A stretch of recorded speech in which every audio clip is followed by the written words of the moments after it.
إن الحمد لله نحمده ونستعينه ونستغفره ونعوذ بالله من شرور أنفسنا وسيئات أعمالنا من يهده الله فلا مضل له ومن يضلل فلا هادي له وأشهد أن لا إله إلا الله وحده لا شريك له وأشهد أن محمدا عبده ورسوله أما بعد فإن خير الحديث كتاب الله وخير الهدي هدي محمد صلى الله عليه وسلم وشر الأمور محدثاتها وكل محدثة بدعة وكل بدعة ضلالة وكل ضلالة في النار. கண்ணியமிக்க சகோதர சகோதரிகளே, எனக்கு வழங்கப்பட்டுள்ள தலைப்பு அஹ்லே ஹதீஸ், அஹ்லுல் ஹதீஸ் என்றால் யார், அவர்களுடைய பணிகள் என்ன, அவர்களுடைய ஹிதுமாத்துகள் என்ன.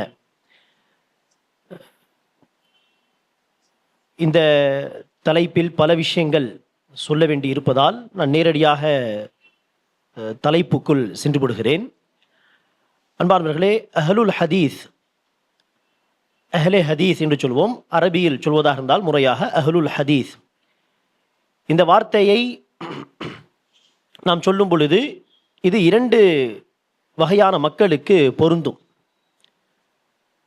இதனுடைய ஒரு பயன்பாட்டு, அஹ்லுல் ஹதீஸ் என்கிற இந்த வார்த்தை யாருக்கு பொருந்தும் என்று சொன்னால், ஹதீஸ் துறையை சார்ந்த அறிஞர்கள், ஹதீஸ் துறை சார்ந்த ஹதீஸ் வல்லுநர்கள். ஆக அவர்களுக்கு இந்த வார்த்தை முதலாவதாக பொருந்தும். அந்த விதத்தில் பார்த்தால் அஹ்லுல் ஹதீஸ் என்கிற இந்த வார்த்தையை மாற்றி சொல்வதாக இருந்தால் முஹத்திசீன் என்று சொல்லலாம். முஹத்திசீன்கள், ஹதீஸ் துறை வல்லுநர்கள், அவர்கள் அஹ்லுல் ஹதீஸ். அஸ்ஹாபுல் ஹதீஸ் முஹத்திசூன். அவர்கள் ஹதீஸுகளை மக்களிடம் இருந்து வாங்குவது, மேலும் யாரிடமிருந்து அந்த ஹதீஸ் வந்தது என்பதை அடிப்படையாக வைத்து அந்த ஹதீஸுகளை தரம் பிரிப்பது, ஹதீஸை அறிவிக்கக்கூடிய அறிவிப்பாளர்களை தரம் பிரித்து அதன் அடிப்படையில் ஹதீஸுகளை இது அங்கீகரிக்க வேண்டிய ஹதீஸ், இது விட வேண்டிய ஹதீஸ் என்று ஹதீஸுகளை தரம் பிரிப்பது, அந்த ஹதீஸுகளை பாதுகாப்பதற்கு மற்ற எல்லா விஷயங்களை செய்வது, அந்த ஹதீஸை மக்களுக்கு பாடமாக நடத்துவது என்று ஹதீஸ் துறையில் ஈடுபடக்கூடிய இந்த அறிஞர்கள் அஹ்லுல் ஹதீஸ் என்று அழைக்கப்படுவர். சரி, இந்த அஹ்லே ஹதீஸ் என்கிற வார்த்தையின் இரண்டாவது பயன்பாட்டு, இந்த வார்த்தை வேறு யாருக்கு பொருந்தும் என்று சொன்னால், இந்த முஹத்திசீன்கள், ஹதீஸ் துறை வல்லுநர்கள் எந்த வழிமுறையை பின்பற்றினார்களோ மார்க்க விஷயத்திலே, அந்த வழிமுறையில் யார் பயணிப்பார்களோ அவர்களுக்கும் இந்த வார்த்தை அஹ்லே ஹதீஸ் என்கிற வார்த்தை பொருந்தும். அஹ்லே ஹதீஸ் அல்லது முஹத்திசீனுடைய வழிமுறை என்ன? அவர்கள் குர்ஆனையும் ஹதீஸையும், குறிப்பாக சஹீஹான ஆதாரபூர்வமான ஹதீஸையும் தான் முன்னிலைப்படுத்துவார்கள். தன்னுடைய சுய கருத்து, சுய சிந்தனை போன்ற விஷயங்கள் மீது ஹதீஸ் துறை வல்லுநர்கள் குர்ஆனுக்கும் சஹீஹான ஹதீஸுக்கும் தான் முக்கியத்துவம் தருவார்கள். இதுதான் அஹ்லுல் ஹதீஸுடைய, முஹத்திசீனுடைய வழிமுறையாக இருந்தது. ஆகவேதான் அந்த காலத்தில் குர்ஆன் மீது அல்லது சஹீஹான ஹதீஸுகள் வந்தாலும் அந்த ஹதீஸ் மீது சுய சிந்தனைக்கு முன்னுரிமை தரக்கூடிய மக்கள் இருந்து வந்தார்கள். அவர்களுக்கு மத்தியில் முஹத்திசீன் தான், ஹதீஸ் துறை வல்லுநர்கள் தான் சுய சிந்தனைக்கு முன்னுரிமை தரக்கூடாது, மாறாக குர்ஆனுக்கும் சஹீஹான ஹதீஸுக்கும் தான் எப்போதும் முன்னுரிமை வழங்க வேண்டும் என்று அந்த தஅவாவை செய்த காரணத்தினால் அவர்களை அஹ்லுல் ஹதீஸ் என்று சொல்வது போல் அஹ்லுல் அஸர் என்று கூட மக்கள் அழைத்தார்கள். அஹ்லுல் அஸர் என்று சொன்னால் என்ன? குர்ஆன் ஹதீஸை பின்பற்றக்கூடியவர்கள், குர்ஆன் ஹதீஸை எப்போதும் முன்னிலைப்படுத்துபவர்கள் தன்னுடைய சிந்தனை மீது, தன்னுடைய கருத்து மீது. ஆக அன்பானவர்களே, இதுதான் முஹத்திசீன்களுடைய வழி. குர்ஆன் ஹதீஸை நாம் பின்பற்ற வேண்டும், குர்ஆன் ஹதீஸை முன்னிலைப்படுத்த வேண்டும். ஆக முஹத்திசீன்களுடைய இந்த வழிமுறையில் யாரெல்லாம் பயணித்தார்களோ, பயணிக்கிறார்களோ அவர்களுக்கும் இந்த வார்த்தை காலப்போக்கிலே அஹ்லே ஹதீஸ் என்கிற வார்த்தை பயன்படுத்தப்பட்டது. அந்த விதத்திலே, இந்த இரண்டாவது அர்த்தத்திலே பொது மக்களாக இருந்தாலும், பொதுமக்கள் அவர்கள் ஹதீஸ் துறை வல்லுநர்கள் கிடையாது. ஹதீஸ் கலை எல்லாம் அவர்களுக்கு தெரியாது. ஹதீஸுகளை பாதுகாக்கக்கூடிய, ஹதீஸை பாடமாக நடத்தக்கூடிய பணிகள் எல்லாம் அவர்கள் செய்யவில்லை. பொதுமக்கள் தான். ஆனால் பொதுமக்களாக இருந்தாலும் குர்ஆன் ஹதீஸை முன்னிலைப்படுத்துவோம், எப்போதும் சஹாபாவுடைய வழிமுறையை பின்பற்றுவோம் என்று அந்த ஹதீஸ் துறை வல்லுநர்களுடைய வழிமுறையை அவர்கள் பின்பற்றுகிறார்கள் என்று சொன்னால் அவர்களும் யார்தான்? அந்த இரண்டாவது அர்த்தத்தை அடிப்படையாக வைத்து பார்த்தால் அவர்களும் அஹ்லே ஹதீஸ் தான். குறிப்பாக இந்த பயன்பாட்டு இந்தியாவில் அதிகமாக இருக்கிறது. இந்தியாவில் அஹ்லே ஹதீஸ் என்கிற இந்த பயன்பாட்டு பொதுமக்களுக்காகவும் பயன்படுத்துவது அதிகமாக இருக்கிறது. ஆனால் யார், எத்தகைய மக்களுக்கு அந்த வார்த்தை பொருந்தும் என்றால் யார் முஹத்திஸீன்களுடைய வழிமுறையில் பயணிப்பார்களோ. ஆக அந்த விதத்தில் தான் நாம் அஹ்லே ஹதீஸ் என்று இன்று பேச இருக்கிறோம். இந்த இரண்டாவது பொருளை அடிப்படையாக வைத்து, அந்த இரண்டாவது பொருளை அடிப்படையாக வைத்து நாம் இந்த அஹ்லே ஹதீஸ் என்கிற வார்த்தையை பார்த்தால் இது என்ன கிடையாது என்பானவர்களே, இது ஒரு இயக்கம் கிடையாது. அஹ்லே ஹதீஸ் என்பது ஒரு இயக்கம் கிடையாது. இது ஒரு ஜமாஅத் கிடையாது. பிற்காலத்தில் யாரோ ஒரு ஃபவுண்டர் உருவாக்கிய ஒரு இயக்கமோ ஆர்கனைசேஷனோ அப்படி கிடையாது. மாறாக இது ஒரு மன்ஹஜ். மன்ஹஜ் என்று சொன்னார் என்ன? வழிமுறை. மார்க்கத்தை புரிந்து கொள்வதற்கு எத்தனையோ மக்கள் பல வழிமுறைகளை பிற்காலத்தில் ரசூல் போன பிறகு ஏற்படுத்தி கொண்டார்கள்.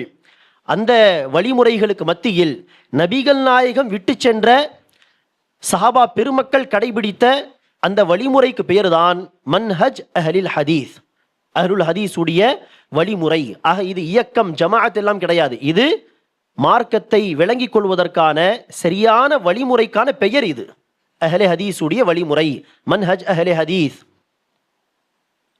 ஆகவேதான் இந்த இடத்தில் நாம் இன்னொரு விஷயத்தையும் புரிந்து கொள்ள வேண்டும். அஹ்லே ஹதீஸ் அஹ்லே ஹதீஸ் என்று பேசும் பொழுது சில பேர் சொல்வார்கள், இதெல்லாம் என்னது, 100 வருடங்கள் முன்பு தோன்றிய ஒரு இயக்கம் என்று சொல்வார்கள். அஹ்லே ஹதீஸ் எல்லாம் 100 வருடங்கள் முன்பு தோன்றியவர்கள், அதற்கு முன்பெல்லாம் அஹ்லே ஹதீஸே கிடையாது என்று தர்கா வணக்கம் அல்லது பலவிதமான பிதஅத்தான அனாச்சாரங்கள் செய்யக்கூடிய மக்கள் அஹ்லே ஹதீஸை குறித்து இந்த அவதூறை பரப்புவார்கள். இவர்களெல்லாம் ரசூல் போன பிறகு ஒரு நூற்றாண்டு முன்பு தோன்றிய மக்கள், அது எப்படி நேர்வழி இருக்க முடியும்? நாங்கள் தான் ரசூலுடைய காலத்திலிருந்து வருகிறோம் என்றெல்லாம் சொல்லிக்கொண்டு அஹ்லே ஹதீஸ் என்பது 100 வருடங்கள் முன்பு தோன்றிய ஒரு இயக்கம் என்பதாக சொல்வார்கள். ஆனால் இது என்னது? மிகப்பெரிய ஒரு அவதூறு, பொய். இது 100 வருடங்கள் முன்பு நடந்தது என்ன என்று கேட்டால் 1906 இந்த அஹ்லே ஹதீஸ் மன்ஹஜை ரெப்ரசென்ட் பண்ணும் விதத்திலே ஒரு இயக்கத்தை என்ன செய்தார்கள்? அந்த காலத்தில் ரிஜிஸ்டர் செய்தார்கள். ஜம்இயத் அஹ்லே ஹதீஸ் என்கிற பெயரில், ஆல் இந்தியா ஜம்இயத் அஹ்லே ஹதீஸ் என்கிற பெயரில் அதை ரிஜிஸ்டர் செய்தார்கள்.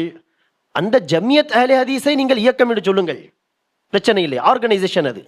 அது கட்டுக்கோப்பாக சில பணிகள் செய்வதற்காக உருவாக்கப்பட்ட ஒரு ஆர்கனைசேஷன். அதுதான் 1906 உருவாக்கப்பட்டது. அதற்கு முதல் பொறுப்புதாரியாக சனாவுல்லா அம்ரித்சரி என்கிற மிகப்பெரிய மார்க் அறிஞர் அவர்கள் பொறுப்பில் இருந்தார்கள். இன்னும் பல உலமாக்கள் இருந்தார்கள். அதுதான் 100 வருடங்கள் முன்பு இந்தியாவிலே ரிஜிஸ்டர் செய்து ஒரு ஆர்கனைசேஷனாக உருவாக்கப்பட்டதை ஒழிய அஹ்லே ஹதீஸ் மன்ஹஜ் என்பது என்ன கிடையாது, 100 வருடம் பழமையானது கிடையாது. மாறாக இது சஹாபாவுடைய காலத்திலிருந்து வரக்கூடிய வழிமுறை.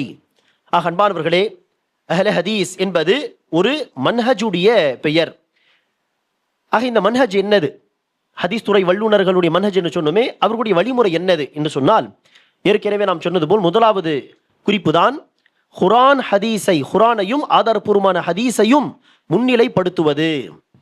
குர்ஆனுக்கும் ஆதாரபூர்வமான ஹதீஸுகளுக்கும் முக்கியத்துவம் வழங்குவது. தன் சிந்தனை மீது, தன்னுடைய கருத்துகள் மீது இயக்க தலைவர் இவ்வாறு சொல்கிறார், ஜமாத் தலைவர் இவ்வாறு சொல்கிறார், அல்லது நம்முடைய ஊர் வழக்கம் இதுதான், நம்முடைய குடும்ப வழக்கம் இதுதான், காலகாலமாக நாம் இப்படிதான் செய்கிறோம் என்று பல அளவுகோல்களை மக்கள் வைத்திருக்கிறார்களே, அத்தனை அளவுகோல்களுக்கு மேல் குர்ஆனையும் ஹதீஸையும் முன்னிலைப்படுத்துவது, குர்ஆன் ஹதீஸுக்கு முக்கியத்துவம் தருவதுதான் முதலாவது அடிப்படை. அத்தீஉல்லாஹ வ அத்தீஉர் ரசூல், இதுதான் அஹ்லுல் ஹதீஸுடைய அடிப்படை தஅவாவாகும். குர்ஆனை பின்பற்றுங்கள், ஹதீஸை பின்பற்றுங்கள், அல்லாஹ்வுக்கு கீழ்ப்படியுங்கள், ரசூலுக்கு கீழ்ப்படியுங்கள். இது முதலாவது விஷயம். இரண்டாவது விஷயம் என்ன? இந்த குர்ஆன் ஹதீஸை சுதந்திரமாக யார் வேண்டுமானாலும் எப்படி வேண்டுமானாலும் படித்து அவர்களுக்கு என்ன கருத்து புரிகிறதோ அதை அவர்கள் அமல்படுத்திக் கொள்ளலாம் என்று இல்லாமல் இந்த குர்ஆன் ஹதீஸை சஹாபாவுடைய சலஃப் உடைய வழிமுறைப்படி நாம் விளங்கிக் கொள்ள வேண்டும் என்று சொல்வதுதான் இரண்டாவது முக்கியமான குறிப்பு. சலஃப் என்று சொன்னால் முன்னோர்கள் என்ற அர்த்தம் அந்த வார்த்தை. சலஃப் என்று நாம் சொல்லும் பொழுது, சலஃபுடைய வழிமுறை என்று சொல்லும் பொழுது அந்த வார்த்தை சஹாபாவுக்கு தான் முதலாவது பொருந்தும். ஆக சஹாபாவுடைய வழிமுறை, சஹாபாவுடைய வழிமுறை, சஹாபாவுடைய மன்ஹஜ் படிதான் குர்ஆன் ஹதீஸை நாம் விளங்கிக் கொள்ள வேண்டும். குர்ஆன் ஹதீஸிலிருந்து கொள்கையை நாம் அவர்களுடைய வழிமுறைப்படிதான் எடுக்க வேண்டும் என்பதும் அஹ்லுல் ஹதீஸுடைய வழிமுறையில் வரக்கூடிய மிக முக்கியமான அம்சமாகும். அந்த விதத்தில் அன்பானவர்களே, எந்த மக்கள் அஹ்லுல் ஹதீஸை குறித்து பேசும் பொழுது அஹ்லுல் ஹதீஸ் என்பது ஒரு கூட்டம், சலஃபிகள் என்பது ஒரு கூட்டம் என்று பிரித்து சொல்வார்களோ அது அவர்களுடைய ஒரு அறியாமை, அல்லது அவர்கள் மக்களை ஏதோ குழப்ப விரும்புகிறார்கள் என்று அர்த்தம். அஹ்லுல் ஹதீஸ் தனி, சலஃபிகள் தனி என்பது கிடையாது. சலஃப் மன்ஹஜ் பின்பற்றக்கூடிய சலஃபி மக்களும் சரி, அல்லது அஹ்லுல் ஹதீஸ் என்று அழைக்கப்படுகின்ற மக்களும் சரி, எல்லோரும் ஒரே மன்ஹஜ் தான். சஹாபாவுடைய மன்ஹஜை பின்பற்றுவது அவசியம் என்பதுதான் அஹ்லே ஹதீஸுடைய அடிப்படை அழைப்பு. குர்ஆன் ஹதீஸை முன்னிலைப்படுத்துவது என்கிற அந்த அம்சத்துக்கு அடுத்தபடியாக அந்த குர்ஆன் ஹதீஸை சஹாபாவுடைய வழிமுறைப்படிதான் விளங்கிக் கொள்ள வேண்டும் என்பதுதான் அஹ்லுல் ஹதீஸுடைய அழைப்பு. அதுதான் சலஃப் மன்ஹஜ். ஆக சலஃபி வேறு, அஹ்லே ஹதீஸ் வேறு கிடையாது, இரண்டுமே ஒன்றுதான்.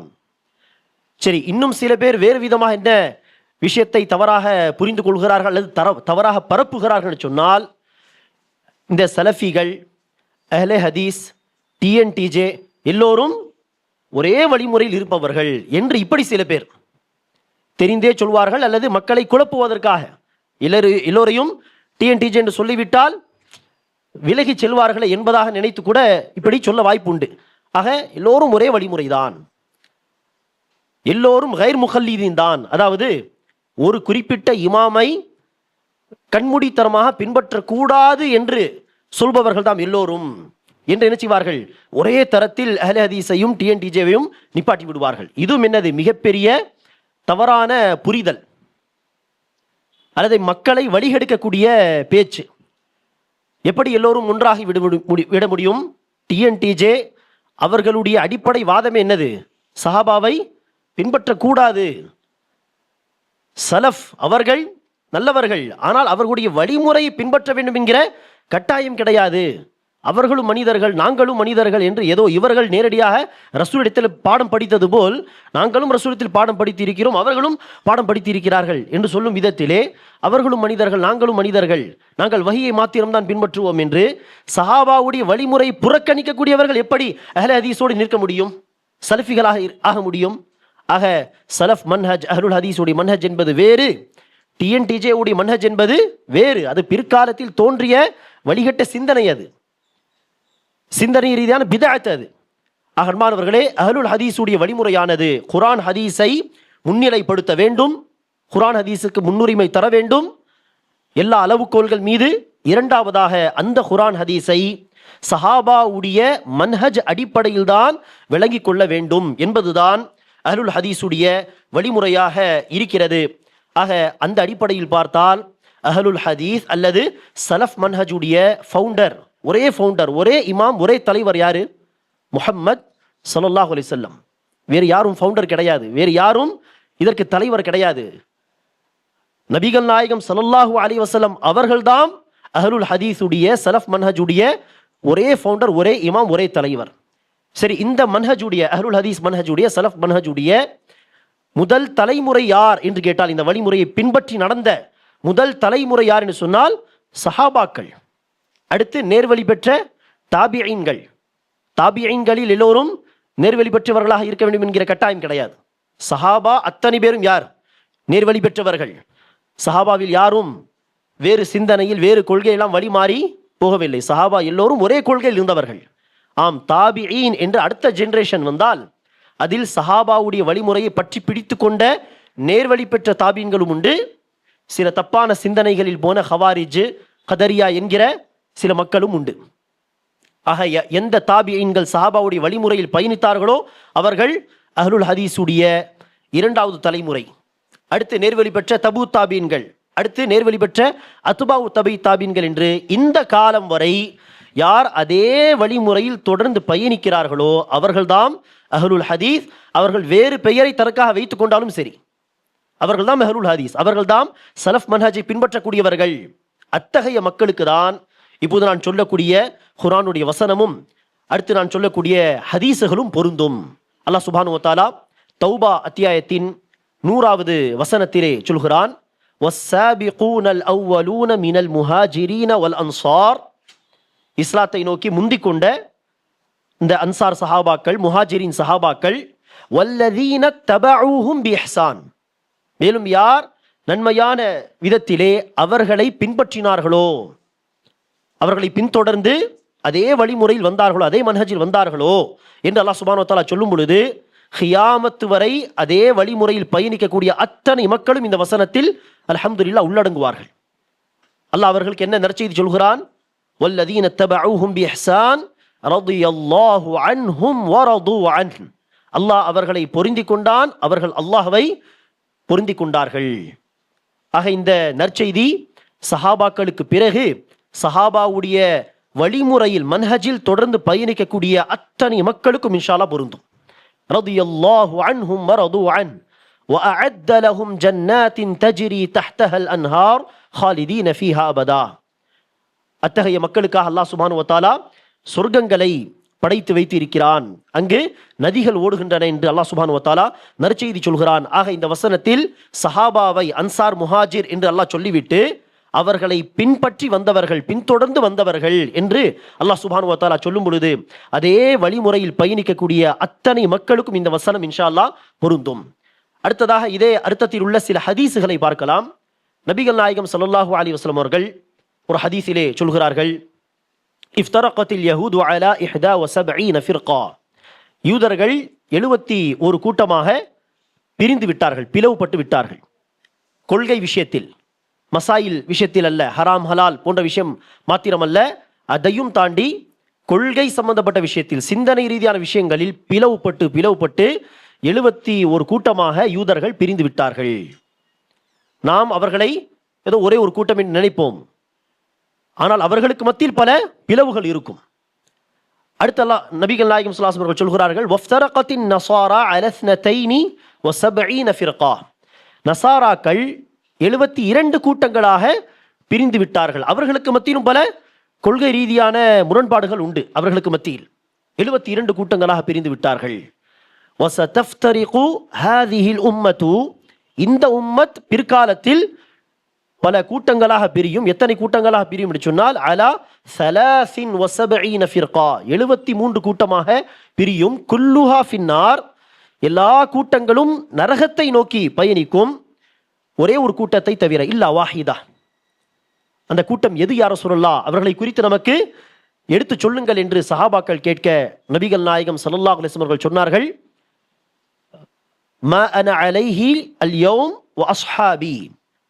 நானும் என்னுடைய தோழர்களாகிய நீங்களும் எந்த வழிமுறையில் இருக்கின்றோமோ அந்த வழிமுறையில் வரக்கூடியவர்கள், அந்த வழிமுறையில் இருப்பவர்கள் என்று நபிகள் நாயகம் ஸல்லல்லாஹு அலைஹி வஸல்லம் அவர்கள் இந்த ஹதீஸிலே சஹாபா பெருமக்கள், ரசூல் அவர்கள் கொண்டு வந்த வழிமுறை அதான் குர்ஆன் ஹதீஸ். அதை சரியாக விளங்கி கொண்டதற்கான அளவுகோல் தான் சஹாபா. ஆக சஹாபாவுடைய வழிமுறை, இந்த வழிமுறையில் வரக்கூடிய அத்தனை பேருக்கும் நபிகள் நாயகம் ஸல்லல்லாஹு அலைஹி வஸல்லம் அவர்கள் இந்த ஹதீஸிலே நற்செய்தி சொல்கிறார்கள். இன்னொரு ஹதீஸ் அன்பானவர்களே, நபி ஸல்லல்லாஹு அலைஹி வஸல்லம் அவர்கள் சொல்கிறார்கள், லா தஸாலு தாயிஃபத்தும் மின் உம்மதி ஸாஹிரீன அலல் ஹக். என்னுடைய உம்மத்தின் ஒரு கூட்டம், அந்த தாயிஃபத்துன் என்கிற அரபி மொழி தெரிந்தவர்களுக்கு புரியும். அந்த தாயிஃபா என்கிற ஒரு வார்த்தையை பயன்படுத்தினால் பல மக்களுக்கு மத்தியில் ஒரு கூட்டம் என்று ஒரு அர்த்தத்தை அது தரும். ஆக 72 கூட்டங்கள் வழிகட்டு போயிருக்கலாம், ஆனால் அவர்களுக்கு மத்தியில் ஒரு கூட்டம் எண்ணிக்கை ஒரு காலத்தில், ஆரம்ப காலத்தில் அதிகமாக இருந்தது.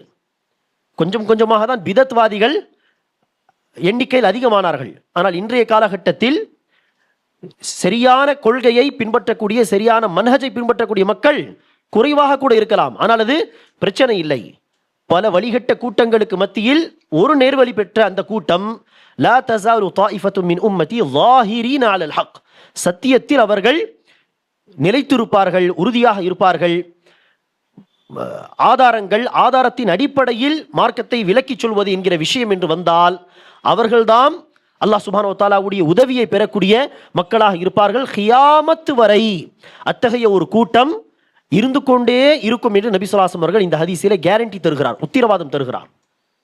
எத்தனை மக்கள் வழிகட்டு போனாலும் இன்ஷா அல்லாஹ் எண்ணிக்கை குறைவாக இருந்தாலும் அந்த மக்களுக்கு மத்தியில் சில மக்கள், ஒரு கூட்டம் குர்ஆன் ஹதீஸை சரியாக எடுத்துச் சொல்லக்கூடிய மக்களாக இருப்பார்கள், இருந்து கொண்டே இருப்பார்கள். கியாமத்து வரை தொடர்ச்சியாக இந்த மக்கள் இருந்து கொண்டே வருவார்கள் என்று நபி ஸல்லல்லாஹு அலைஹி வஸல்லம் அவர்கள் இந்த ஹதீஸ் நற்செய்தி சொல்கிறது. ஆக இந்த நற்செய்தியும் யாருக்கு பொருந்தும்? சஹாபாவுடைய காலத்திலிருந்து அதே மன்ஹஜில் பயணிக்கக்கூடிய மக்களுக்கு தான் பொருந்தும் என்பதை நாம் இந்த நேரத்திலே புரிந்து கொள்ள வேண்டும். அன்பார்வர்களே, இத்தகைய மன்ஹஜில் தொடர்ந்து பயணித்து வந்தவர்கள்தான் சொல்லப்போனால் இஸ்லாத்தையே மக்களுக்கு எடுத்து சொல்லியிருக்கிறார்கள். வேறு யாரும் கிடையாது. இஸ்லாத்தை அடுத்தடுத்த தலைமுறைக்கு எடுத்து சொன்ன, சரியாக எடுத்து சொன்ன மக்கள் என்று சொன்னால் அது அஹ்லுல் ஹதீஸ் தான், வேறு யாரும் கிடையாது. இந்த இஸ்லாமிய மார்க்கத்தை முதலாவது எடுத்து சொன்ன தாயிகள் என்று சொன்னால் யார்? சஹாபாக்கள். சஹாபாக்கள் யார்? அஹ்லுல் ஹதீஸ். அவர்களுக்கு அந்த வார்த்தை தேவையில்லை. ஆனால் பிற்காலத்தில் அவர்களுடைய வழியில் வந்த மக்கள் தான் அஹ்லுல் ஹதீஸ் என்கிற அடிப்படையில் சஹாபா இந்த மன்ஹஜை பின்பற்றிய மக்கள், முதல் தலைமுறை, நாம் ஆரம்பத்தில் சொன்னது போல். ஆக முதல் தாயிகள் இந்த மன்ஹஜை சார்ந்தவர்கள். சரி, சஹாபா பெருமக்களுக்கு அடுத்து ஹதீஸுகளை சஹாபாவிடம் இருந்து பெற்று அதை மனப்பாடம் செய்து அதை எழுதி பாதுகாப்பது, குர்ஆனை கற்றுக்கொள்வது, குர்ஆனுடைய விளக்கங்களை சஹாபாவிடம் கற்றுக்கொள்வது, அதை அடுத்த தலைமுறைக்கு சொல்லித் தருவது என்று குர்ஆனுக்கு தொண்டு செய்த மக்கள், ஹதீஸுக்கு ஹித்மத் செய்த மக்கள், அந்த தாபீன்கள், முஹத்திஸீன்கள், இமாம்கள், இவர்கள்லாம் யார்? எந்த மன்ஹஜை சார்ந்தவர்கள்? அஹ்லுல் ஹதீஸ் மன்ஹஜை சார்ந்தவர்கள். பிரபலமான இமாம்கள் என்று நாம் சொல்கிறோமே, இமாம் அபு ஹனீஃபா ரஹிமஹுல்லா, இமாம் ஷாஃபிஈ ரஹிமஹுல்லா, இமாம் மாலிக் ரஹிமஹுல்லா, இமாம் அஹ்மத் பின் ஹம்பல் ரஹிமஹுல்லா, இவர்கள்லாம் யார்? அஹ்லுல் ஹதீஸ். இவர்கள் குறிப்பிட்ட எந்த ஒரு கூட்டத்தையும் சார்ந்தவர்கள் அல்ல, இவர்கள் அஹ்லுல் ஹதீஸ் மன்ஹஜை சார்ந்தவர்கள். அதற்கான ஆதாரம் என்ன?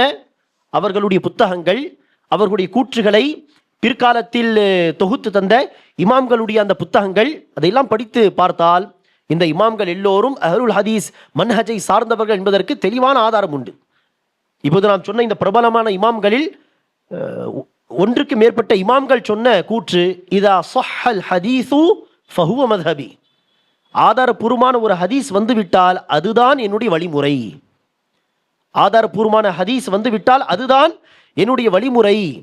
இமாம் அபு ஹனீஃபா ரஹிமஹுல்லா அவர்கள் சொல்கிறார், ஆதாரபூர்வமான ஹதீஸ் வந்துவிட்டால் ஃபஅல ரஅஸி வல் ஐன், அதுதான் எனக்கு மிக முதன்மையானது. ஃபஅல ரஅஸி வல் ஐன். அடுத்து சஹாபா பெருமக்களுடைய கூற்று என்று வந்துவிட்டால் அதையும் நான் எடுத்துக்கொள்வேன், அதுவும் எனக்கு மிக முதன்மையானது. அடுத்து தாபிஈன்கள் சொன்னதாக கூற்று ஏதாவது வந்தால், தாபிஈன்களும் நாங்களும் ஒரே தரத்தில் இருக்கிறோம். அவர்கள் யார்? இமாம் அபு ஹனீஃபா. சில அறிஞர்களுடைய கருத்துப்படி தாபிஈ, பெரும்பாலான அறிஞர்களுடைய கருத்துப்படி அவர் தபு தாபிஈ. ஆக சஹாபாவுடைய கருத்து வந்தாலும் அது எனக்கு ஆதாரம். சஹாபாக்கு அடுத்து வந்த தலைமுறையினர் சொன்ன விளக்கம் என்று வந்தால் அதை விரும்பினால் நாங்கள் எடுப்போம், இல்லை என்றால் விட்டு விடுவோம். ஆக இந்த கூற்றிலும் இமாம் அபு ஹனீஃபா பாருங்கள், ஹதீஸ் வந்துவிட்டால் சையான ஹதீஸ் அது எனக்கு மிக முதன்மையானது. ஃபஅல ரஅஸி வல் ஐன். சஹாபாவுடைய விளக்கம் வந்தாலும் அது எனக்கு ஆதாரம், நான் அதை எடுத்துக்கொள்வேன். இதுதான் அஹ்லுல் ஹதீஸுடைய மன்ஹஜ். குர்ஆன் ஹதீஸ்க்கு அடுத்தபடியாக சஹாபாவுடைய வழிமுறை. இதைதான் இமாம் அபு ஹனீஃபா ரஹிமுல்லா அவர்கள் தெள்ள தெளிவாக சொல்கிறார். ஆக இந்த இமாம்கள் எல்லோரும் இந்த மன்ஹஜை சார்ந்தவர்கள் தான். அந்த இமாம்கள் தானே இந்த உம்மத்துக்கு பல ஹிதுமத்துகளை செய்தார்கள். சரி, முஹத்திஸீன்கள் ஹதீஸுகளை பாதுகாத்து அதை நூற்களாக தொகுத்து இந்த உம்மத்துக்கு வழங்கிய அந்த முஹத்திஸீன்கள், அவர்கள் தானே இந்த மன்ஹஜை பிற்காலத்தில் பல சிந்தனை ரீதியான வழிகேடுகள் தோன்றினாலும் இதை கடைபிடித்து பயணித்த அந்த மக்கள். ஆகவேதான் இந்த வழிமுறைக்கு பெயரே அஹ்லுல் ஹதீஸுடைய வழிமுறை என்று சூட்டப்பட்டது. சரியான கொள்கைக்கு அஹ்லுல் ஹதீஸ் என்கிற பெயர் சூட்டப்பட்டதற்கான காரணம் என்னது? அந்த குழப்பம் நிறைந்த அந்த காலகட்டத்தில் சரியான கொள்கை பற்றி பிடித்து கொண்ட மக்கள் தான் இந்த ஹதீஸ் துறை வல்லுநர்கள். இமாம் அஹ்மத் பின் ஹம்பல், இமாம் புகாரி, இமாம் முஸ்லிம், இமாம் அபு தாவூத், இமாம் நஸை போன்ற இந்த எல்லா ஹதீஸ் துறை வல்லுநர்கள் அஹ்லுல் ஹதீஸ் மன்ஹஜை சார்ந்தவர்கள். அவர்களை கொண்டுதான் இந்த மன்ஹஜுக்கு பெயரே சூட்டப்பட்டிருக்கிறது என்று சொன்னால், அன்பானவர்களே, இந்த மார்க்கத்துக்கு சேவை செய்த மக்களை யார்தான்? அஹ்லுல் ஹதீஸ் தான், வேறு யாரும் கிடையாது. வேறு மக்கள் குழப்பத்தை உண்டு செய்யக்கூடிய வேலைகளை தான் அவ்வப்போது செய்வார்களை ஒழிய, தூய மார்க்கத்தை பாதுகாத்து அதை அடுத்த தலைமுறைக்கு எடுத்துச் சொல்லக்கூடிய பணியை சஹாபாவுடைய காலத்திலிருந்து இந்த காலம் வரை செய்யக்கூடிய ஒரே கூட்டம் அஹ்லுல் ஹதீஸ் என்கிற கூட்டம் தான். மற்ற மக்கள் குழப்பத்தை உண்டு செய்யக்கூடிய வேலையை செய்வார்கள். பியூர்லி மார்க்கத்தை பாதுகாத்து அதை எடுத்துரைக்கக்கூடிய பணியை செய்யக்கூடிய மக்கள் அஹ்லுல் ஹதீஸ் தான் என்பதை நாம் இந்த நேரத்தில் விளங்கிக் கொள்ள வேண்டும். குறிப்பாக அஹ்லுல் ஹதீஸுடைய ஹிதுமத்துகள் இந்தியாவில் எப்படி இருந்தது என்பதையும் நாம் சில எடுத்துக்காட்டுகள், உதாரணங்கள் மூலியமாக தெரிந்து கொள்ள வேண்டும். அதற்கு முன்பாக ஒரே ஒரு சின்ன விளக்கம் என்னவென்றால், இந்த அஹ்லுல் ஹதீஸ் என்கிற வார்த்தை, சரியான மன்ஹஜுக்கு இந்த வார்த்தை உடைய பயன்பாட்டு எப்போது வந்தது, எந்த காலத்திலிருந்து இந்த வார்த்தை பயன்பாட்டில் வந்தது என்பதையும் நாம் விளங்கிக் கொள்ள வேண்டும். அன்பானவர்களே, நபிகள் நாயகம் ஸல்லல்லாஹு அலைஹி வஸல்லம் அவர்கள் சஹாபா பெருமக்களை சரியான கொள்கையில், மார்க்கத்தில், இஸ்லாத்தில் விட்டு சென்ற அந்த காலத்தில், ஆரம்பத்தில் இஸ்லாம் என்று சொன்னால் ஒரே கொள்கைதான், ஒரே வழிமுறைதான், எந்த குழப்பமும் கிடையாது. சஹாபாக்கள் இருக்கிறார்கள், சஹாபாவுடைய மாணவர்கள் தாபீன்கள் இருக்கிறார்கள். ஆனால் உஸ்மான் பின் அஃபானுடைய ஆட்சி காலம் வந்த சமயத்திலே கொஞ்சம் கொஞ்சமாக குழப்பங்கள் தலை தூக்க ஆரம்பித்தன. சிந்தனை ரீதியான குழப்பங்கள் இஸ்லாம் என்கிற பெயரில். காலப்போக்கில் அந்த குழப்பம் என்னாச்சு? பல கூட்டங்களாக அது தோன்றியது. ஹவாரிஜ் என்கிற ஒரு கூட்டம் தோன்றியது. அவர்களுடைய சில வழிகட்ட சிந்தனைகள். இன்னொரு பக்கம் அலி ரதியல்லாஹுடைய ஆட்சி காலத்தில் அலி ரதியல்லாஹு அவர்களுக்கு ஆதரவு தருகிறோம் என்கிற பெயரில் ஷியா என்கிற ஒரு கூட்டம் தோன்றியது. ராஃபிதா என்கிற ஷியாவுடைய ஒரு பிரிவினை, மிக மோசமான கொள்கையில் உள்ளவர்கள், அந்த கூட்டம் தோன்றியது. அதே போல ஹிஜ்ரி 50க்கு பிறகு, சஹாபாக்களுடைய காலத்திலேயே ஹிஜ்ரி 50க்கு பிறகு 60க்கு நெருக்கமான காலத்தில் விதியே கிடையாது, விதியை மறுக்கக்கூடிய, ஈமானுடைய 6வது அடிப்படையாகிய, 6வது அம்சமாகிய விதியை நிராகரிக்கக்கூடிய ஒரு கூட்டமும் தோன்றியது. சஹாபாக்கு அடுத்த தலைமுறையில் இப்படிப்பட்ட வழிகட்ட சிந்தனைகள் தோன்றிய அந்த காலகட்டத்தில் தான் உடனே ஹவாரிஜ் காஃபிர்கள் என்று சொல்லிவிட முடியாது. சஹாபா அப்படி அவர்களை காஃபிர் என்று சொல்லவும் இல்லை, அறிவிக்கவும் இல்லை. ஷியாக்களை என்ன செய்ய முடியாது. குறிப்பாக அந்த ஆரம்ப கால ஷியாக்கள், அதில் சில அல்லது பெரும்பாலான ஷியாக்கள் என்ன செய்வார்கள்? அலி சிறந்தவர் என்று சொல்வார்கள். அவர்கள் குரான் சம்பந்தப்பட்ட கொள்கையிலோ அல்லது சஹாபாவுடைய கொள்கை விஷயத்திலோ அவ்வளவு வழிகட்டு இருக்க மாட்டார்கள். ஷியா என்று சொன்னால், ராஃபிதா என்று சொன்னால் அந்த காலத்தில் அவர்கள் சஹாபாவை திட்டுவார்கள், குரான் பாதுகாக்கப்படவில்லை என்பதாக சொல்வார்கள். ஆனால் ஷியா என்று சொன்னால் அலி ரதியல்லாஹு அவர்களை மற்ற சஹாபா மீது கண்ணியம் தரக்கூடியவர்கள். இது ஆரம்ப கால பயன்பாட்டு. இப்போது அப்படி கிடையாது. ஷியா என்று சொன்னால் பெரும்பாலும் மிக மோசமான கொள்கை உள்ளவர்கள் தான் பெரும்பாலும். ஆக எடுத்த உடனே அந்த காலத்து ஷியாக்களையும் காஃபிர் என்று சொல்லிவிட முடியாது. கதரியாக்களை சில சஹாபாக்கள் காஃபிர் என்று சொன்னதாக சில வாசகங்கள் உண்டு. ஆனால் அதிலும் சில கூட்டங்களை எடுத்த உடனே காஃபிர் என்று சொல்ல இயலாது. இப்படி இருக்க அவர்களை காஃபிர் என்று சொல்ல முடியாது, அவர்களும் ஒரு விதத்தில் முஸ்லிம்கள் தான் என்று சொன்னால், தூய இஸ்லாத்தை பின்பற்றக்கூடிய முஸ்லிம்களையும் இந்த தவறான சிந்தனைகளை பின்பற்றக்கூடிய இந்த ஹவாரிஜ் ஷியா என்கிற முஸ்லிம்களையும் வேறுபடுத்தி காட்டுவதற்கு, அடையாளத்துக்கு ஒரு பெயர் தேவைப்பட்டது. ஆகவேதான் சஹாபாக்கள் முதலாக என்ன செய்தார்கள்? அஹ்லு சுன்னா வல் ஜமாஅ என்கிற பெயரை பயன்படுத்த தொடங்கினார்கள். ஆகவேதான் ஆலு இம்ரானுடைய ஒரு வசனம் உண்டு. அந்த வசனத்தில் அல்லாஹ் சுப்ஹானஹு வ தஆலா நாளை மறுமை நாளில் சில முகங்கள் வெண்மையாக இருக்கும். யௌம தப்யது வுஜூஹுன் வ தஸ்வது வுஜூ, சில முகங்கள் கருத்து போயிருக்கும். ஃபஅம்மல் லதீன அப்யதத் வுஜூஹும் ஃபஃபீ ரஹ்மத்தில்லாஹ், யாருடைய முகங்கள் வெண்மையாக இருக்குமோ அவர்கள் அல்லாஹ்வுடைய அருளில் இருப்பார்கள், அங்கு நிரந்தரமாக இருப்பார்கள். வஅம்மல் லதீன அஸ்வதத் வுஜூஹுஹும், யாருடைய முகங்கள் கருத்து போயிருக்குமோ அவர்களை பார்த்து கேட்கப்படும், அகஃபர்தும் பஅத ஈமானிக்கும், நம்பிக்கை கொண்ட பிறகு நீங்கள் குஃப்ர் செய்தீர்களா என்று கேட்கப்படும் என்று அல்லாஹ் சுப்ஹானஹு வ தஆலா ஆலு இம்ரான் அத்தியாயத்தின் இந்த வசனத்திலே சொல்கிறான். இந்த வசனத்தின் விளக்கத்திலே இப்னு அப்பாஸ், குர்ஆனுடைய மிக சிறந்த முஃபஸ்ஸிர் ஆகிய, தர்ஜமானுல் குர்ஆன் ஆகிய இப்னு அப்பாஸ் ரலியல்லாஹு அன்ஹுமா அவர்கள் சொல்கிறார்கள், வஅம்மல் லதீன பியத்தத் வுஜூஹுஹும், யாருடைய முகங்கள் வெண்மையாக இருக்கும் என்று சொன்னால் ஃபவுஜூஹு அஹ்லி சுன்னதி வல் ஜமாஅஹ், அஹ்லு சுன்னா வல் ஜமாஅவுடைய முகம்தான் வெண்மையாக இருக்கும். முகம் கருத்து போயிருக்கும் என்று அல்லாஹ் சொல்கிறானே, அவர்கள் யார் என்று சொன்னால் ஃபவுஜூஹு அஹ்லில் பித்அத்தி வல் ஃபுர்கா, பிதஅத்தையும் பிரிவினையும் உம்மத்தில் ஏற்படுத்தக்கூடிய மக்களின் முகங்கள் தான் கருத்து போயிருக்கும். அவர்கள் தான் நம்பிக்கை கொண்டிருப்பார்கள் ஒரு விதத்திலே, அல்லாஹ் ரசூலை நம்பிக்கை கொண்ட மக்கள் தான். ஆனால் ஒரு விதத்தில் தப்பான சிந்தனையில், வழிகட்ட சிந்தனையில் போன காரணத்தினால் குஃப்ரும் செய்வார்கள். ஆக அக்கஃபர்தும் பஅத ஈமானிக்கும், ஈமானுக்கு பிறகு நீங்கள் குஃப்ர் செய்தீர்களா என்று அவர்களிடத்தில் கேட்கப்படும் என்று இப்னு அப்பாஸ் ரலியல்லாஹு அன்ஹுமா இந்த விளக்கத்துக்கு, இந்த வசனத்துக்கு விளக்கம் சொல்லும் பொழுது அஹ்லு சுன்னா வல் ஜமாஅ என்கிற வார்த்தை பயன்படுத்துகிறார். அஹ்லு சுன்னா வல் ஜமாஅ யார்? சுன்னா என்கிற நபி வழியை, நபிகள் நாயகம் கொண்டு வந்த குர்ஆன் ஹதீஸையும், அல் ஜமாஅ என்கிற சஹாபாவுடைய மன்ஹஜையும் பின்பற்றி நடக்கக்கூடிய மக்கள். ஆக அஹ்லு சுன்னா வல் ஜமாஅ என்கிற வார்த்தை பயன்பாட்டில் வந்தது. அதற்குரிய நோக்கம் என்ன? பிறரை, பிதத்வாதிகளை காஃபிர் என்று சொல்லி ஒதுக்கிவிட முடியாது. அவர்களும் முஸ்லிம்கள் தான். பெரும்பாலும் மிக மோசமான வழிகேட்டில் எல்லா வரம்புகளையும் மீறி போய்விட்டால் தேவைப்படும் பொழுது உலமாக்கள் அவர்களை காஃபிர் என்று சொல்வார்கள். அதுவரை அவர்களும் முஸ்லிம்கள் தான் என்று சொன்னால், தூய இஸ்லாத்தையும் சரியான கொள்கையை பின்பற்றக்கூடிய மக்களையும், இந்த இஸ்லாம் என்கிற பெயரிலே வழிகட்ட சிந்தனை பின்பற்றக்கூடிய மக்களையும் பிரித்து காட்டுவதற்கு ஒரு அடையாள பெயர் தேவைப்படும் பொழுதுதான் இத்தகைய வார்த்தைகள் பயன்பாட்டில் வந்தது. இதெல்லாம் ஏன், இந்த வார்த்தையெல்லாம் ஏன் தேவை என்று யாராவது யோசிக்கலாம். இதெல்லாம் பிரிவினை உண்டாக்கக்கூடிய செயலாச்சே, வேறு வேறு பெயர் வைப்பது என்று சொன்னால் பிரிவினை உண்டாக்குவதற்கு கிடையாது. பிரிவினை வந்த பிறகுதான் இந்த பெயர் வந்தது. இந்த பெயரை கொண்டு வந்து பிரிவினை உண்டாக்கவில்லை. பிரிவினை வந்த பிறகு வேறுபடுத்தி காட்டுவதற்காக அடையாள பெயராக இந்த பெயர் சூட்டப்பட்டது. ஆக அஹ்லு சுன்னா வல் ஜமாஅ என்கிற பெயர் சத்திய கொள்கையில் இருக்கக்கூடிய மக்களுக்கு அடையாளமாக வைக்கப்பட்டது. சரி, இந்த பெயர் பயன்பாட்டில் வந்த பிறகு காலப்போக்கில் என்ன நடந்தது என்று சொன்னால், எப்படி இந்த காலத்தில் கூட முஸ்லிம்களை பெரும்பாலும் இரண்டு கூட்டமாக பிரித்து பேசுவார்கள். எப்படி பேசுவார்கள்? இரண்டு கூட்டமாக முஸ்லிம்களை இரண்டு விதமாக பிரித்து என்ன சொல்வார்கள்? சன்னி முஸ்லிம்கள், ஷியா முஸ்லிம்கள், சுன்னத் ஜமாத் முஸ்லிம்கள், ஷியா முஸ்லிம்கள் என்று இரண்டாக பிரிப்பார்கள். இந்த பயன்பாட்டு அந்த காலத்தில் இருந்து வருகிறது.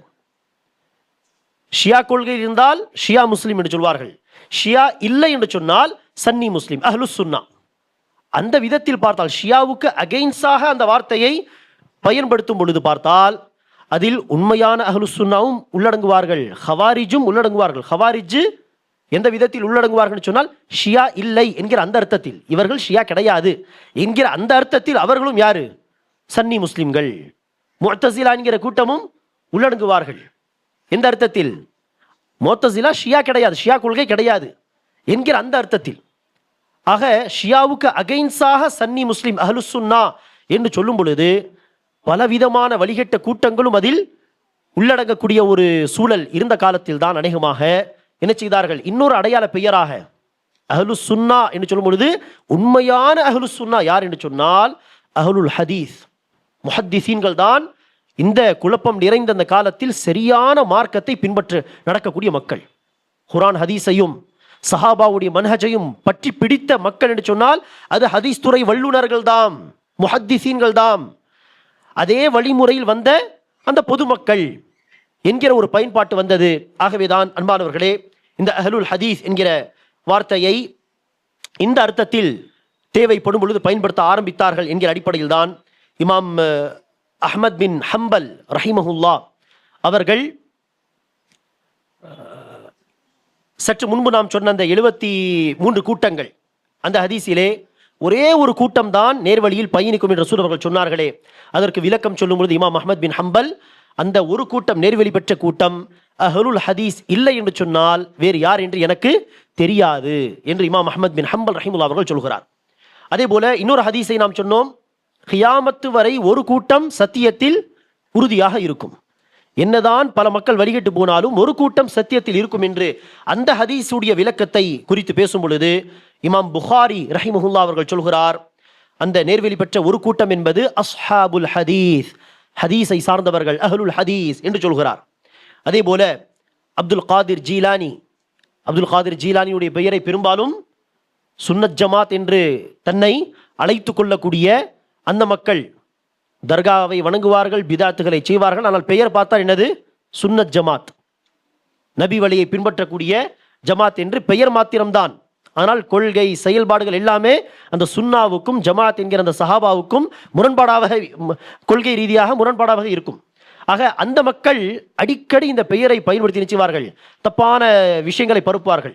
அப்துல் காதர் ஜீலானி, முஹியுத்தீன் என்றெல்லாம் இவருடைய பட்டங்களை பயன்படுத்தி. ஆனால் அவர்கள் யார்? ஃபிக்ஹ் விஷயத்திலே ஹம்பலி, இமாம் அஹ்மத் பின் ஹம்பலுடைய மதபை சார்ந்தவர். கொள்கை ரீதியாக சத்திய கொள்கையில் இருந்த ஒருவர். சில கருத்துகள், சில விஷயங்களிலே உலமாக்கள் அவர்கள் சொன்ன கருத்துக்களை தவறு என்பதை சுட்டி காட்டுவார்கள். ஆனால் அடிப்படையில் பார்த்தால் அவர்கள் யார்? நேர்வழியில் இருந்த ஒரு இமாம் அப்துல் காதர் ஜீலானி. அவர்கள் சொல்கிறார்கள், அஹ்லு சுன்னதி லா இஸ்ம லஹும் இல்லா இஸ்முன் வாஹித் வஹுவ அஸ்ஹாபுல் ஹதீஸ். அஹ்லு சுன்னாவுக்கு இந்த காலத்தில், பல கூட்டங்களாக பிரிந்திருக்கக்கூடிய இந்த காலத்தில், அஹ்லு சுன்னாவுக்கு வேறு பெயர் இருப்பதாக இருந்தால், அஹ்லு சுன்னாவுக்கு வேறு ஒரு பெயர் கொடுப்பதாக இருந்தால் அது அஹ்லுல் ஹதீஸ் என்கிற பெயர் தான் இருக்க முடியும், வேறு பெயர் கிடையாது. ஆக அன்பானவர்களே, இப்படி ஒரு அடையாள பெயராக தான் இந்த அஹ்லு சுன்னா என்கிற பெயரோ அல்லது அஹ்லுல் ஹதீஸ் என்கிற பெயரோ வந்தது. மற்றபடி இது ஒரே மன்ஹஜை சுட்டி காட்டக்கூடிய வார்த்தைகள். அந்த மன்ஹஜ் தான் என்னது? நபிகள் நாயகம் ஸல்லல்லாஹு அலைஹி வஸல்லம் அவர்கள் விட்டு சென்ற குர்ஆனையும் ஹதீஸையும் பற்றி பிடித்துக் கொள்வது, மேலும் சஹாபாவுடைய மன்ஹஜை பற்றி பிடித்துக் கொள்வது. ஆக இந்த மன்ஹஜில் பயணித்த மக்கள் இந்தியாவில் செய்த சில ஹிதுமத்துகளை வேகமாக நான் சில உதாரணங்களோடு சொல்கிறேன்.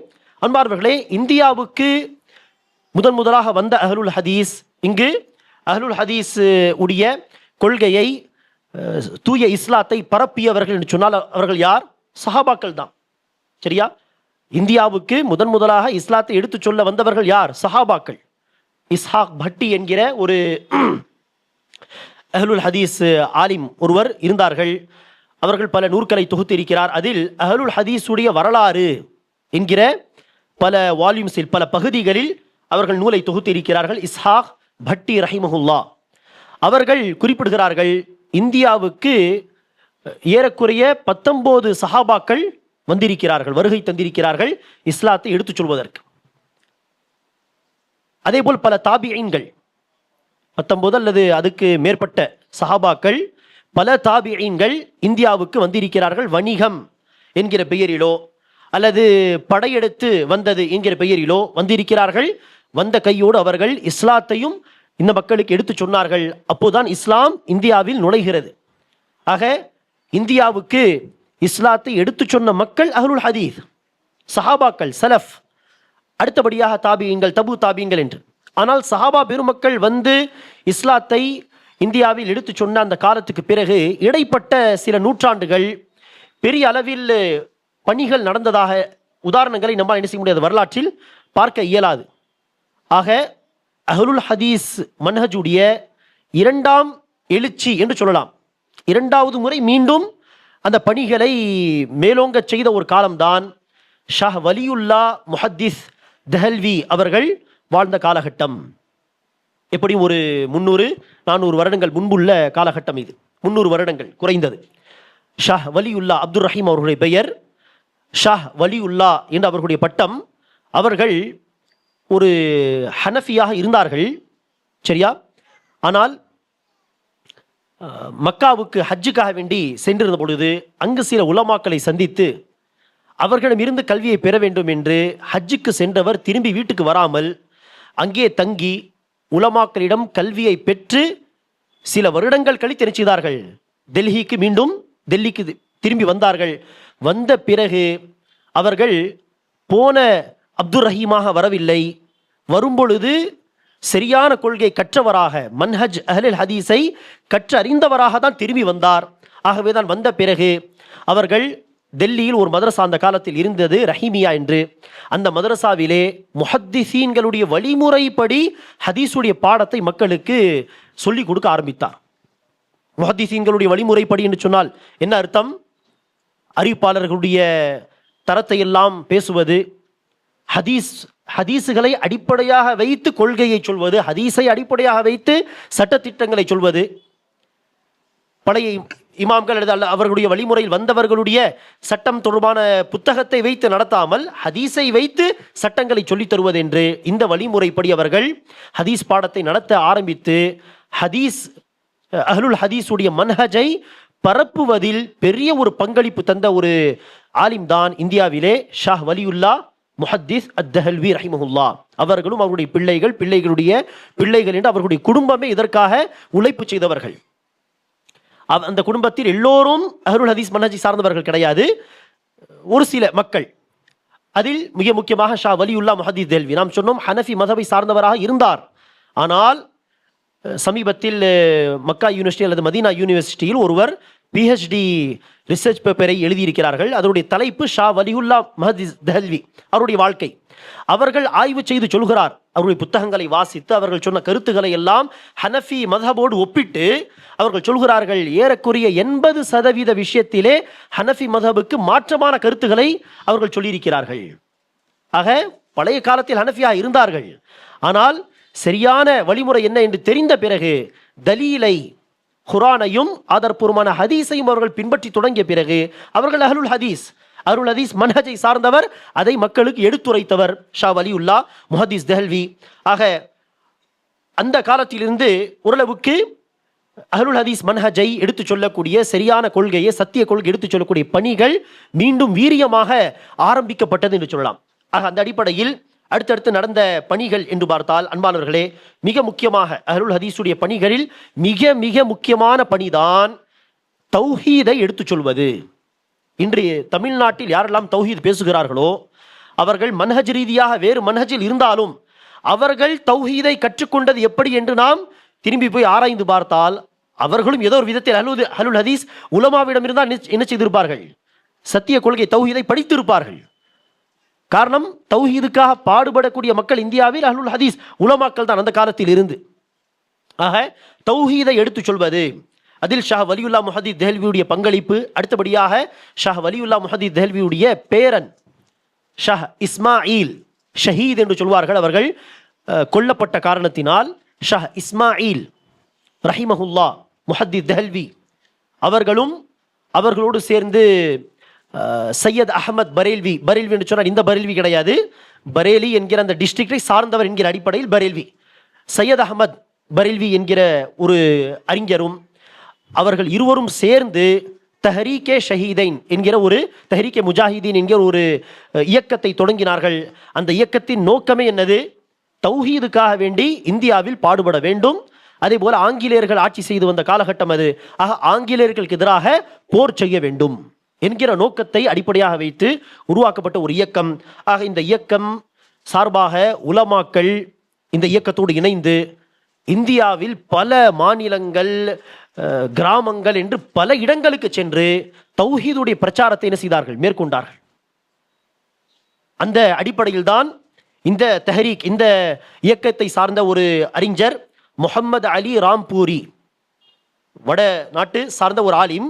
ஆனால் இந்த உலமாக்களுடைய வழிகாட்டுதல் படி இவர்கள் செய்தார்கள், மெட்ராஸுக்கு வந்தார்கள், தமிழ்நாட்டுக்கு வந்தார்கள். அந்த காலத்தில் மெட்ராஸ் என்று தமிழ்நாடு முழுவதும் ஏற்குறை மெட்ராஸ் என்று தான் சொல்வார்கள்.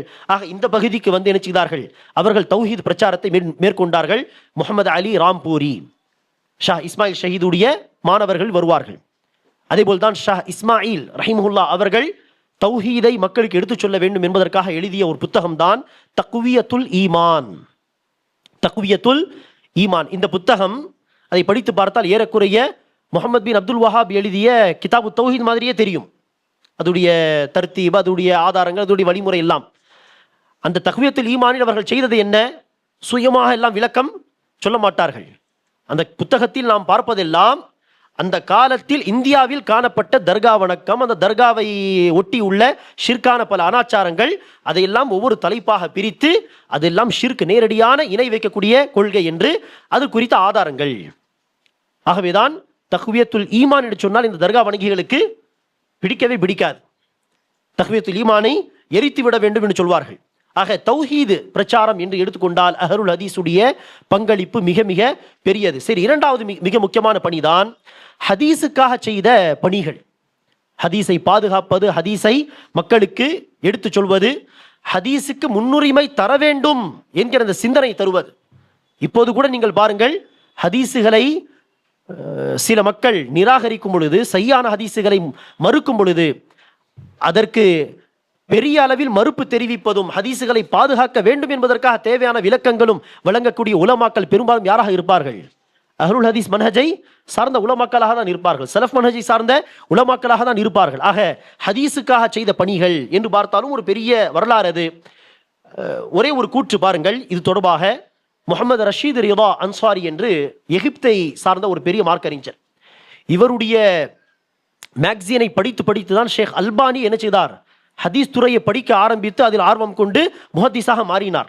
ஷேக் முகமது நாசிருத்தீன் அல் அல்பானி ரஹிமஹுல்லா. அப்படிப்பட்ட ஒரு அறிஞர் முகமது ரஷீத் ரிதா அவர்கள் இந்தியாவுக்கு வந்து பல மதரசாக்களை எல்லாம் சுற்றி பார்த்து, இங்கு நடக்கக்கூடிய பணிகளை எல்லாம் பார்த்து, இங்கு உள்ள வரலாறை எல்லாம் படித்த பிறகு அவர்கள் சொல்கிறார்கள், ரஷீத் ரிதா அன்சாரி அவர்கள், ولولا عناية إخواننا علماء الهند بعلوم الحديث في هذا العصر لقضي عليها بالزوال من أمصار الشرق. இந்தியாவில் இருக்கக்கூடிய உலமாக்கள், அஹ்லுல் ஹதீஸ் உலமாக்கள் ஹதீஸுக்காக செய்த பணிகள் மாத்திரம் இந்த காலத்தில் இல்லாமல் இருந்திருந்தால், இந்த சமீப காலத்தில் ஹதீஸ் துறை, ஹதீஸ் கலை என்பதே உலகத்தை விட்டு போயிருக்கும். ஆக இடைப்பட்ட சில நூற்றாண்டுகளில் ஹதீஸ் கலையை, ஹதீஸ் துறையை பாதுகாத்தவர்களை யார்? இந்தியாவை சார்ந்த உலமா அஹ்லுல் ஹதீஸ், அஹ்லுல் ஹதீஸ் உலமாக்கள் தான். அதில் மிக முக்கியமான பெயர் தான் மியான் நதீர் ஹுசைன் அத்-தெஹல்வி என்கிற பெயர். மிகப்பெரிய முஹத்திஸ், மிகப்பெரிய முஹத்திஸ். அவர்களிடம் ஹதீஸ் படிப்பதற்காக வேண்டி வெளிநாடுகளிலிருந்தெல்லாம் என்ன செய்வார்கள்? மக்கள் வந்து இந்தியாவுக்கு வந்து ஹதீஸை படித்து செல்வார்கள். அவர்களிடம் படித்த மாணவர்கள், அவர்களுடைய மாணவர்களுடைய மாணவர்கள் என்று பல உலமாக்கள், நசீர் ஹுசைன் தெஹல்வியுடைய பல மாணவர்கள் அரபி மொழியில் எழுதியிருக்கிறார்கள், பல புத்தகங்கள் எழுதியிருக்கிறார்கள். அபு தாவூத், சுனன் அபி தாவூதுடைய விளக்க உரை, அவுனுல் மஅபூத் உடைய விளக்க உரை, திர்மிதியுடைய விளக்க உரை, துஹ்ஃபத்துல் அஹ்வதி ஃபி ஷர்ஹி திர்மிதி என்றெல்லாம் பெரிய பெரிய ஹதீஸ் நூற்களுக்கு விளக்க உரை அரபி மொழியில் எழுதியிருக்கிறார்கள் இவர்களுடைய மாணவர்கள் அல்லது மாணவர்களுடைய மாணவர்கள். இப்படி ஹதீஸுக்காக, ஹதீஸ் துறைக்காக செய்த செய்வைகள் என்பது ஒரு பெரிய வரலாறு. அதே போல அன்பார்வர்களே, இன்னொரு பக்கம் பிதஅத்துகளுக்கு எதிராக செயல்படுவது, பிதஅத்துகளுக்கு மறுப்பு தெரிவிப்பது, பிதஅத் வாதிகளுக்கு மறுப்பு தெரிவிப்பது என்று எடுத்துக்கொண்டாலும் இது ஒரு நீண்ட வரலாறு. இதில் ஒரே ஒரு உதாரணத்தை ஞாபகம் வைத்துக் கொள்ளுங்கள். முஸ்லிம்களுக்கு மத்தியில் ஹதீஸ் மறுப்பு என்கிற ஃபித்னா, குழப்பம் வந்த காலமாக இருந்தாலும் சரி, அல்லது காதியானி, இந்த மிர்சா குலாம் அஹமத் காதியானி தன்னை நபி என்று சொல்லி அவனை நம்பிக்கை கொண்டு ஒரு பெரிய கூட்டம் வழிகட்டு போன அந்த காலமாக இருந்தாலும் சரி, இந்த இரண்டு குழப்பங்களுக்கும் எதிராக தன்னுடைய முழு மூச்சாக தன்னுடைய உழைப்பை தந்த அறிஞர் தாம் சனாஉல்லா அம்ரித்சரி ரஹிமஹுல்லா. இந்த ஜமியத் அஹ்லுல் ஹதீஸ் என்று ரிஜிஸ்டர் செய்த பொழுது அதற்கு முதல் செக்ரட்டரி, ஆல் இந்தியா செக்ரட்டரியாக இருந்தவர். ஆக இப்படி பிதஅத்வாதிகளுக்கு, பிதஅத்துகளுக்கு மறுப்பு தெரிவித்து சரியான சுன்னாவை நிலைநாட்டக்கூடிய பணிகளாக இருந்தாலும் அதில் அஹ்லுல் ஹதீஸுடைய உலமாக்களுடைய பங்களிப்பு மிக மிக மிக பெரியது. இன்னும் பல விஷயங்கள் உண்டு, நேரம் பற்றாக்குறை காரணமாக நான் இதோடு முடித்துக் கொள்கிறேன். ஆக தௌஹீத் பிரச்சாரமாக இருந்தாலும் சரி, ஹதீஸ் பாதுகாப்பாக இருந்தாலும் சரி, பிதஅத்துகளுக்கு மறுப்பு தெரிவிப்பதாக இருந்தாலும் சரி, பயனுள்ள புத்தகங்களை எழுதி அதை மக்களுக்கு மத்தியில் பரப்பி அதன் மூலமாக சத்திய இஸ்லாத்தை மக்களுக்கு கொண்டு போய் சேர்ப்பதாக இருந்தாலும் சரி என்று இந்த விதத்தில் பார்க்கும் பொழுது அஹ்லுல் ஹதீஸ் உலமாக்குடைய பங்களிப்பு மிக மிக பெரியது இந்தியாவிலே. அல்லாஹ் சுப்ஹானஹு வ தஆலா இந்த அஹ்லுல் ஹதீஸ் மன்ஹஜ் என்ன என்பதை இன்னும் நன்றாக அறிந்து சஹாபாவுடைய காலத்திலிருந்து தொடர்ந்து வரக்கூடிய இந்த மன்ஹஜை கடைபிடித்து வழிகட்டு போகாமல், பிதாத்தான சிந்தனைகளின் பக்கம் போகாமல், இதே வழிமுறையை சார்ந்த உலமாக்களிடம் இருந்து மாத்திரம் மார்க்க கல்வியை பெற்று தொடர்ந்து இதே வழிமுறையில் பயணிக்கக்கூடிய பாக்கியத்தை எல்லாம் எனக்கும் உங்களுக்கும் தருவானாக. சிந்தனை ரீதியான பிதஅத்துகளை விட்டு, வழிகேடுகளை விட்டு அல்லாஹ் நம்முடைய ஈமானை பாதுகாத்து அருள் புரிவானாக. ஆமீன். வாஹிரு தஅவானா அல்ஹம்துலில்லாஹி ரப்பில் ஆலமீன்.